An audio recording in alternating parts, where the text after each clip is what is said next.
You're in a conversation and someone says, biblical marriage isn't just between one man and one woman. In the Bible, polygamy is normal, and the Bible never condemns polygamy. What would you say? The Bible contains several accounts of polygamy, including by some of its most important figures, such as Abraham, Jacob, David, and Solomon. It's not uncommon for those who hope to discredit Christian moral teaching about sex and marriage to point to the polygamy in the Bible in order to justify the recent innovations of polyamory and same-sex marriage. Do the Bible's portrayals of polygamy mean that the Bible is not clear about marriage? Well, no, and here are 3 reasons why. First, the Bible begins by describing how God designed marriage as the union between one man and one woman. The first 2 chapters of the Bible describe how God created everything, and the creation of man and woman in his image gets special attention.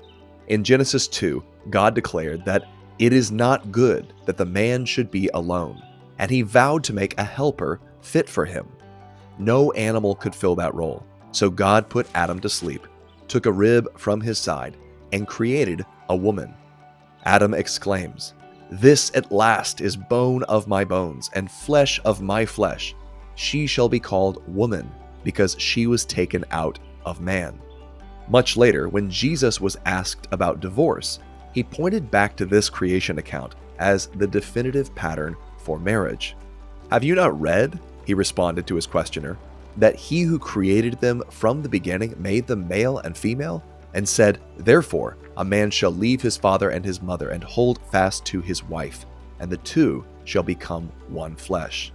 So they are no longer two, but one flesh. What therefore God has joined together, let not man separate." God's original intent for marriage is for one man and one woman to be joined together for life.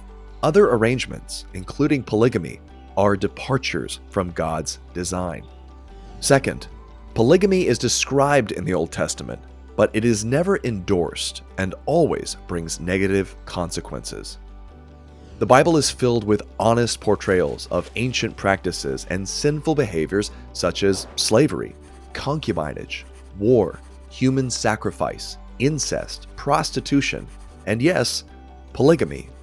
Though its authors frequently describe these practices as part of the narrative without commenting on whether they're right or wrong, as pastor and author Sam Emadi points out, we must not think that what the text describes is also prescribed. In fact, the consequences of the polygamous marriages described in the Old Testament are not good. The first description of polygamy in the Bible is Lamech, who, according to Genesis 4, took a second wife. He is described as a descendant of the murderous Cain, and himself a proud murderer. His polygamy is another example of his wickedness. Another famous example is Jacob, who takes 2 wives plus 2 concubines. Because of the clear favoritism Jacob shows his second wife, Rachel, deep animosity develops between her sons and those of his first wife, Leah. This results in the sons of Leah selling one of Rachel's sons into slavery and lying about it. To curb the consequences of polygamy, Moses later outlawed that type of favoritism. In Deuteronomy 21, he forbids men from being biased in giving out inheritance. While still acknowledging the existence of polygamy in ancient Israel, this and other laws protected women and children from being taken advantage of by fickle men. Moses also issued a strong warning against polygamy for Israel's future kings in Deuteronomy 17.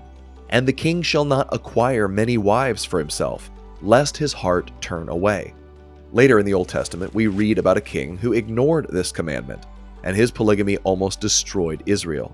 According to 1 Kings 11, Solomon had 700 wives who were princesses and 300 concubines. And when Solomon was old, his wives turned away his heart after other gods. Solomon's polygamy began a pattern of wickedness that God punished by splitting the kingdom and eventually sending the people into exile. Yes, the Old Testament includes examples of polygamy in its honest portrayals of sinful men, but it never says it's a good thing. In fact, it shows just how serious the consequences of polygamy can be. Third, in the Bible, marriage portrays the love Christ has for his church. Throughout the New Testament, Jesus is described as a bridegroom and the church as his one bride. This image is at the heart of Christian teaching about marriage. Nowhere is this more evident than in Ephesians 5, where the Apostle Paul instructs wives to submit to their husbands as to Christ, and for husbands to love their wives as Christ loved the church and gave himself up for her. Like Jesus, Paul points back to the origin of marriage, as described in Genesis 2, where a man is instructed to leave his father and mother and hold fast to his wife, and the two shall become one flesh. This mystery is profound, writes Paul, and I am saying that it refers to Christ and the church. The Bible's clearest passages on marriage leave no room for polygamy or for any other deviation from God's design. Instead, a monogamous union is the picture God gives of his own love. Marriage, as God designed it, symbolizes the faithful, sacrificial, and unbreakable love Jesus has for his church. Jesus has only one bride, and he is a perfectly faithful groom. Jesus is not a polygamist. So, the next time someone says, "The Bible never condemns polygamy. In fact, it has many examples of polygamous marriages," here are 3 things to remember. First, the Bible begins by describing how God designed marriage as the union between one man and one woman. Second, polygamy is described in the Old Testament, but it is never endorsed and always brings negative consequences.